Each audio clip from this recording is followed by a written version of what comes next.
नमस्कार दोस्तों, स्वागत है महाभारत की एक नई कथा में। इस कथा में हम जानेंगे श्री कृष्ण का इंद्रप्रस्थ में आगमन व जरासंध की उपकथा और देवर्षि नारद द्वारा लाया गया संदेश के बारे में।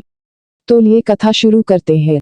अध्याय 18 जरासंध की उपकथा। अर्जुन अपने स्वैच्छिक वनवास से लौटकर आ चुका था तथा सब कुछ ठीक ठीक चल रहा था। मयासुर ने राजकीय सभा भवन बना दिया था जो कि सचमुच दर्शनीय था। राजा युधिष्ठिर ने विधिवत इस भवन में प्रवेश किया। अनेक राजाओं को निमंत्रित करके उनके सम्मान में एक भव्य प्रीतिभोज दिया गया। जिन ब्राह्मणों ने इस भवन में प्रवेश हेतु अनुष्ठान किया था उन्हें भरपूर दक्षिणाएं दी गई तथा निर्धनों को दिल खोलकर दान दिया गया। इस प्रकार इस भवन में प्रवेश की खुशी में बहुत दिनों तक उल्लास का वातावरण बना रहा। देवर्षि नारद द्वारा लाया गया संदेश। एक दिन राजा युधिष्ठिर अपने सिंहासन पर बैठे थे तथा उनके भाई भी अपने अपने आसनों पर विराजमान थे। उसी समय देवर्षि नारद वहां आ गए, अतः सभी पांडव उठकर उनके स्वागत हेतु द्वार पर आ गए। देवर्षि के चरणों को स्पर्श करके उन्होंने उनका खूब आदर सत्कार किया। देवर्षि ने पांचों पांडवों को अनेक आशीर्वाद दिए तथा उनके नवस्थापित राज्य के विभिन्न विभागों के विषय में मुख्य मुख्य बातों की जानकारी प्राप्त की। तत्पश्चात उन्होंने युधिष्ठिर से कहा, राजन, मेरी स्वर्ग में आपके पूज्य पिताजी से भेंट हुई थी। उन्होंने आपके लिए एक संदेश भेजा है जो वास्तव में उनकी अंतिम इच्छा थी जो मृत्यु के कारण पूरी न हो सकी।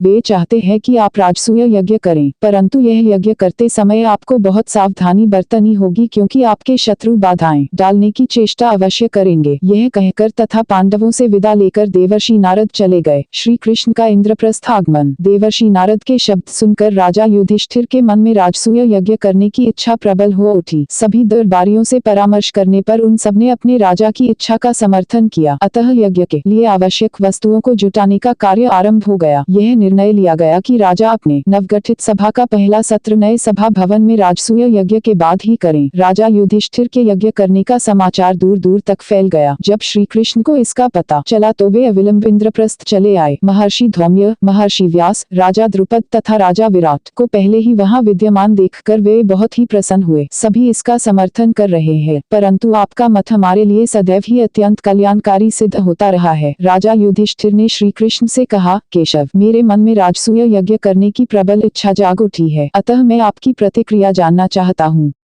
श्री कृष्ण ने इस बात पर शांतचित्त से विचार किया और कहा, हे राजन, आप राजसूय यज्ञ अवश्य करें, परंतु इससे पहले आपको एक कार्य करना होगा। वह कार्य कौन सा है, केशव? राजा ने प्रश्न किया। कृष्ण ने उत्तर दिया, आपको ज्ञात ही है कि मगध नरेश जरासंध ने अनेक राजाओं को पराजित करके बंदी बना लिया है। उसने घोर तपस्या करके भगवान शिव से कई वरदान भी प्राप्त कर लिए हैं। वह और भी विजय प्राप्त कर रहा है तथा पराजित करने के पश्चात बंदी बनाए राजाओं की संख्या को 101 तक ले जाना चाहता है। इसके पश्चात वह शिवजी के रुद्र रूप के सामने उनकी बलि दे देगा। इसके अतिरिक्त उसकी मुझसे घोर शत्रुता है क्योंकि मैंने उसके जवाई मथुरा नरेश कंस का वध कर दिया था जो कि मेरे मामा भी थे। सुना गया है कि चेदी राजकुमार शिशुपाल तथा 2 अन्य प्रख्यात योद्धा हंस तथा डिम्बिक तीनों उसके सेनापति हैं। यही नहीं, पराग ज्योतिष के राजा भगदत्त ने भी जरासंध के आगे घुटने टेक दिए हैं तथा जरासंध ने अपने आप को सम्राट घोषित कर दिया है। मैं आपका संबंधी हूँ, अतः वह आपके यज्ञ के दौरान अवश्य कोई न कोई संकट उपस्थित करेगा क्योंकि यह यज्ञ उसकी ख्याति तथा शक्ति के प्रति एक चुनौती होगा। तो फिर क्या किया जाए, केशव? युधिष्ठिर से पूछा।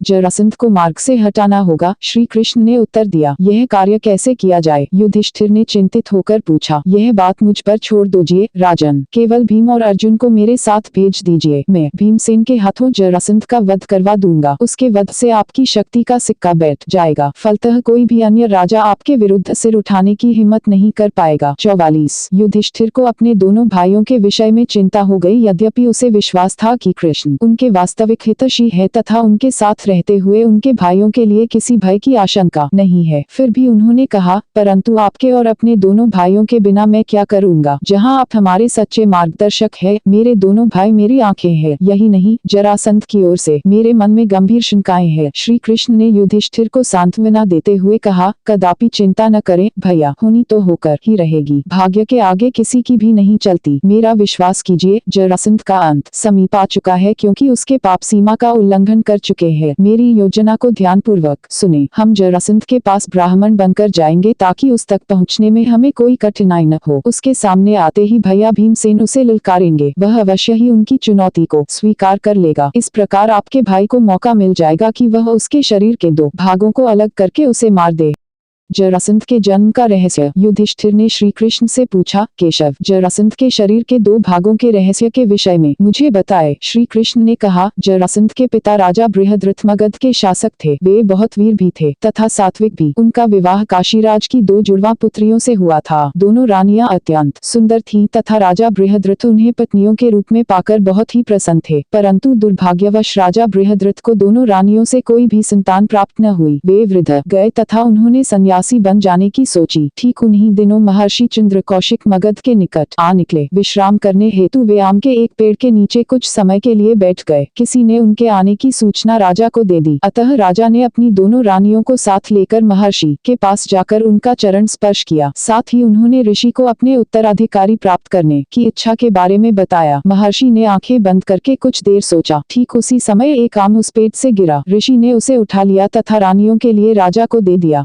महल में पहुंचकर राजा ने वह आम रानियों को दे दिया। केवल एक रानी को वह आम खाना चाहिए था, परंतु उन्होंने उसे आधा आधा बांटकर खा लिया। उचित समय के पश्चात प्रत्येक रानी ने आधे शिशु को जन्म दिया। डर के मारे उन्होंने एक दासी को आदेश दिया कि वह दोनों शिशुओं को नगर से बाहर किसी सुनसान स्थान पर फेंक दे। दासी ने आदेश का पालन किया। ठीक उसी समय जरा नामक राक्षसी उधर आ निकली। उसने दोनों अर्ध शिशुओं को उठा लिया। उन्हें सुगमता से ले जाने के लिए उसने उन्हें एक साथ रखकर कपड़े में लपेट लिया। आश्चर्य यह हुआ कि दोनों भागों ने जुड़कर एक पूर्ण शिशु का रूप ले लिया तथा एक भयंकर किलकारी भरी। राक्षसी डर गई तथा यह समाचार सारे नगर में फैल गया। राक्षसी भयभीत होकर राजदरबार में चली गई तथा सब कुछ राजा को बता दिया। रानियां भी वहां मौजूद थीं। उन्होंने राजा को सारी बात बता दी तथा राजा अपने पुत्र को प्राप्त करके बहुत प्रसन्न हो गया। बालक का नाम जरासंध रखा गया क्योंकि जरा नामक राक्षसी ने 2 आधे भागों को जोड़कर उसे पूर्ण शिशु का रूप दिया था। ठीक उसी समय महर्षि चंद्रकौशिक भी दरबार में आ गए। उन्होंने राजा को बताया कि उनका पुत्र जरासंध सुंदर, सात्विक तथा अतुल शारीरिक बल का स्वामी होगा। वह अनेक राजाओं को पराजित करेगा, परंतु एक राजा के प्रति उसकी शत्रुता उसका नाश कर देगी तथा उसके जन्म की भांति उसके शरीर को 2 भागों में फाड़ देने से उसकी मृत्यु हो जाएगी।